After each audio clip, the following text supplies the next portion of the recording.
நீங்க எப்பயுமே எந்த சமுதாயம் அது கோணாரா இருக்கட்டும், இங்க ராஜகண்ணப்ப வந்து ஓட்டு கேட்டாலும் அவன் நல்லவனான்னு பாருங்க. காதர் பாச்சா முத்துராமலிங்க ஓட்டு கேட்டா நல்லவனான்னு பாருங்க. திருட்டு போய் எவன் பார்த்து ஓட்டு போடுங்க. ஆனா திருடனா கொலகாரனா கொள்ளக்காரனா அடுத்தவன் சொந்த ஆட்டே போறானான்னு பாருங்க. ஐயா இவர் வந்து கோணாரு அதுக்காக ஓட்டு போடுங்கலாம் போடாதீங்க. எவனை நம்ம குடும்பத்துல ஒருத்தர் நல்லவனா இருந்தா ஓட்டு போடுங்க. ஆனா ராஜகண்ணப்ப 1ஆம் நம்பர் அயோக்கியன். நான் வந்து எந்த மேடையில வேண்டாம் சொல்லுவேன், நேர பார்த்து கூட சொல்லுவேன். இங்க இருக்கிற ஓட்டு வாங்கும் போது வந்து எல்லா சமுதாயத்தையும் அரவணைக்கணும். நீ கோணார மட்டும் தூக்கி பிடிக்க கூடாது, இங்க இருக்கிற தேவர் சமுதாயத்தை மட்டும் தூக்கி பிடிக்க கூடாது. ஓட்டு வாங்கும் போது நான் அந்த ஜாதி இந்த ஜாதி என்று எவன் சொல்லுறான தூக்கி போட்டு மிதிங்க, அடிச்சு விரட்டுங்க.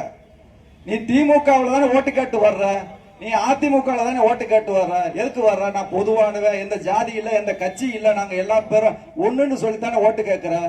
ஏன்னா ஜாதினா பண்ணி ஜாதியை மட்டும் போய் உன் ஜாதிக்காரன்ட்ட மட்டும்தான் நீ ஓட்டு கேட்கணும்.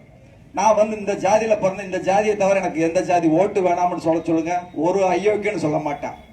அது ஆரியனாக இருக்கட்டும் திராவிடனா இருக்கட்டும், 2 திருட்டு அயோக்கியர்களை நம்ம வீழ்த்தாம தமிழ்நாட்டில் தமிழ் தேசிய அரசியலை வெல்ல முடியாது.